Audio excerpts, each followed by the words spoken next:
জাতিসংঘ তিনটা নীতিতে কাজ করে। কয়টা নীতিতে কাজ করে? তিনটা নীতিতে সারা পৃথিবীতে জাতিসংঘ কাজ করে। সেটা কি? 1 নম্বর নারী অধিকার। 1 নম্বর কি বলেন? নারী স্বাধীনতা মানে নারী অধিকার। 2 নম্বর মানব অধিকার। 2 নম্বর কি? মানব অধিকার। 3 নম্বর হইল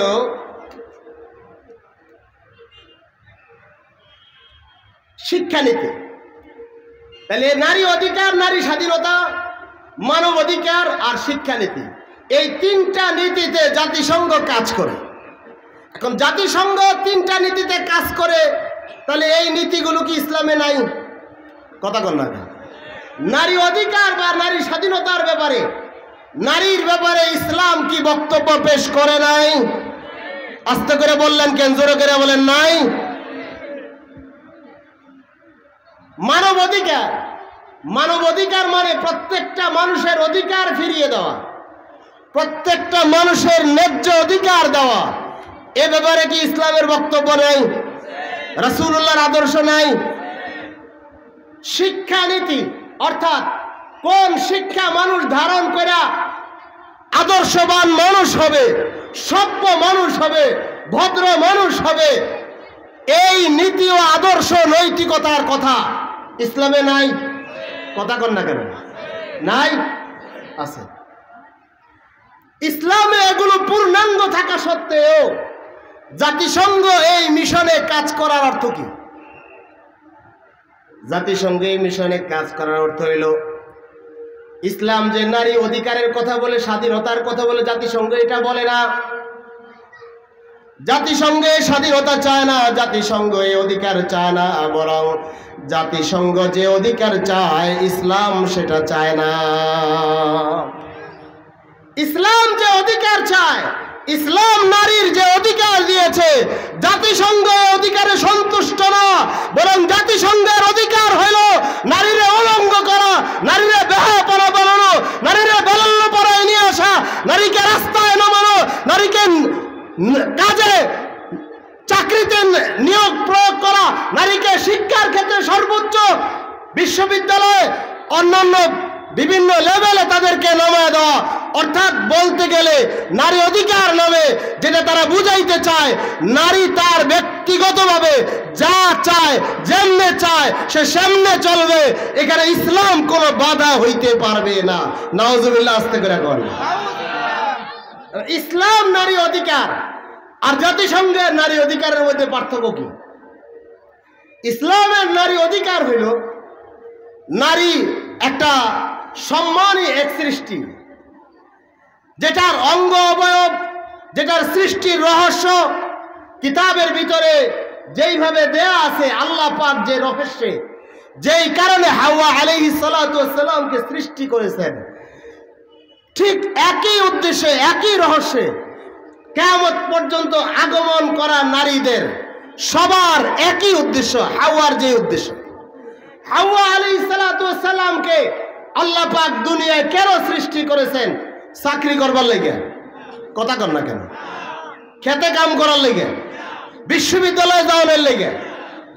তাহলে উলঙ্গ হয়ে চলবার জন্যে? কথা কর না কেন? জান্নাত থেকে যখন বলে কাপড় সরে গেছে গন্ধম খাওয়ার ফলে, তখন ওনারা স্বামী স্ত্রী কি করেছিলেন? জান্নাতের গাছের পাতা দিয়া লজ্জাস্থান ডাকে নাই? কথা বলেন না কেন? এটা ফিতরতে ইসলাম, এটা হলো সভ্যতা, এটা ভদ্রতা। কিন্তু জাতিসংঘ বলে তুমি স্বাধীন, তুমি যদি হাফ প্যান্ট পরতে চাও নারী পারবা, তুমি যদি গেঞ্জি পরতে চাও তাও পারবা, তুমি অন্য পরো আর না পরো কোনো অসুবিধা নাই, তুমি বোরকা পরতে চাইলেও পারবা, না পরতে চাইলেও পারবা, উলঙ্গ থাকতে চাইলেও পারবা, উলঙ্গ না থাকতে চাইলেও পারবা। অর্থাৎ তোমার ক্ষেত্রে কোনো বাধা না ধর্ম দিবে, না ব্যক্তি দিবে, না সংবিধান দিবে, কেউ বাধা দিতে পারবে না। এটা চায় জাতিসংঘ। সুতরাং জাতিসংঘের নীতিতে আপনি যদি নারীর অধিকার চান, জাতিসংঘের নীতিতে আপনি যদি নারীর স্বাধীনতা চান, আপনার মেয়ে উলঙ্গ হয়ে চলবে, বাবা কিচ্ছু বলতে পারবে না, আপনার মেয়ে বোরকাহীন চলবে, মা কিচ্ছু বলতে পারবে না, আপনার মেয়ে খেতে কাজ করবে, কেউ কিছু বলতে পারবে না। আপনার মেয়ে নর্তকী হবে, আপনার মেয়ে পতিতালয়ে যাবে, নিষেধ করার, বাধা দেওয়ার কোনো অধিকার কারোই নাই। এটাই জাতিসংঘ চায়। এই জাতিসংঘের আইন অনুযায়ী বাংলাদেশ পতিতালয় বৈধ না অবৈধ? অবৈধ। কথা কন না কা? এই জাতিসংঘের আইন অনুযায়ী বাংলাদেশে পতিতালয় বৈধ না অবৈধ? বৈধ। আপনি বাধা দিতে পারবেন না, কারণ এটা তার অধিকার। জাতিসংঘে এই অধিকার চায়। তার পেট, তার লজ্জাস্থান, সে যাকে মন চায় তাকে দিবে। এখানে আপনি বাধা হয়ে দাঁড়াতে পারবেন না, ধর্ম বাধা হতে পারবে না। কিন্তু ইসলাম তার লজ্জাস্থান আপন স্বামী ছাড়া অন্য কারো সঙ্গে বৈবাহিক সম্পর্কের কোনো অনুমোদন করে? আস্তে করে বললেন কেন? করে। যদি সেটা করে সেটা জেনায় পরিণত হয়, ব্যভিচারে পরিণত হয়। আর যে ব্যভিচার করে সে যদি বিবাহিতা হয়ে থাকে তাহলে তাকে পাথর নিক্ষেপ করে হত্যার বিধান ইসলাম দিয়েছে কি দেয় নাই? তাহলে ইসলামের বিধান আর জাতিসংঘের বিধান এক না ভিন্ন? কথা বলেন। সারা পৃথিবী জাতিসংঘ নিয়ন্ত্রণ করতে চায়, সারা পৃথিবী। আর এটার শেল্টার দেয় ব্রিটেন, এটার শেল্টার দেয় আমেরিকা। সুতরাং ওরাও মানবাধিকারের নামে, ওরাও নারী স্বাধীনতার নামে আমাদের দেশে তারা ক্যাম্প খুলতে চায়, তাদের কেন্দ্র খুলতে চায়। নারী অধিকারের নামে, নারী স্বাধীনতার নামে ফ্রি মিক্সিং অথবা সমকামিতার প্রমোট করার জন্য নারী নারীকে বিবাহ করা, পুরুষ পুরুষকে বিবাহ করার এই ন্যাক্কারজনক, অপমানজনক এক বিকৃত ইতিহাস আবার বাংলার জমিনে তারা প্রতিষ্ঠিত করতে চায় জাতিসংঘ। আমাদের যদি ঈমান থাকে, মুসলমান যদি তুমি আল্লাহরে বিশ্বাস করো, আল্লাহর রাসূলরে মহব্বত করো, তোমার ভিতরে যদি আল্লাহর আইনের মহব্বত থাকে, ঈমান থাকতে এই ধরনের ন্যাক্কারজনক কোনো ঘটনা আমরা হতে দিতে পারি কি? আওয়াজ করে বলেন পারি? আমরা এটা দিতে পারি না, আমরা এটা হতে দেব না। বিদায় নিছে যে সরকার, গত কিছু কয় মাস হয়েছে? কথা কথা 4 মাস হয়েছে। 17 বছর 16 বছর যেভাবে রাজত্ব করছে, ফেরাউনও ফেল। কথা কন না কেন? ফেরাউন ফেল। ওরা বুঝছে ফেরাউন পানিতে ডুবতে পারে, হাসিরা ডুববে না। ওরা বুঝছে ফেরাউন পানিতে ডুবতে পারে, কিন্তু ওই যে কাউয়া কাদের ডুববে না। কিন্তু ওরা জানে না যত ফেরাউন জমিনে আসছে সবাই কিন্তু ডুববে গেছে, সবাই কিন্তু বিদায় নিতে হয়েছে। আওয়াজ করে বলেন ঠিক কিনা? ডুবতে হয়েছে, ডুবতে হয়েছে। ওরাও শেষ সময় চেয়েছিল ফ্রি ম্যাক্সিন নামে, নারী অধিকারের নামে, স্বাধীনতার নামে, মানব অধিকারের নামে নারী নারীকে বিবাহ করবে, পুরুষ পুরুষকে বিবাহ করবে। নাউজুবিল্লাহ, কি আস্তে করে দেবেন না জোরে করে দেবেন?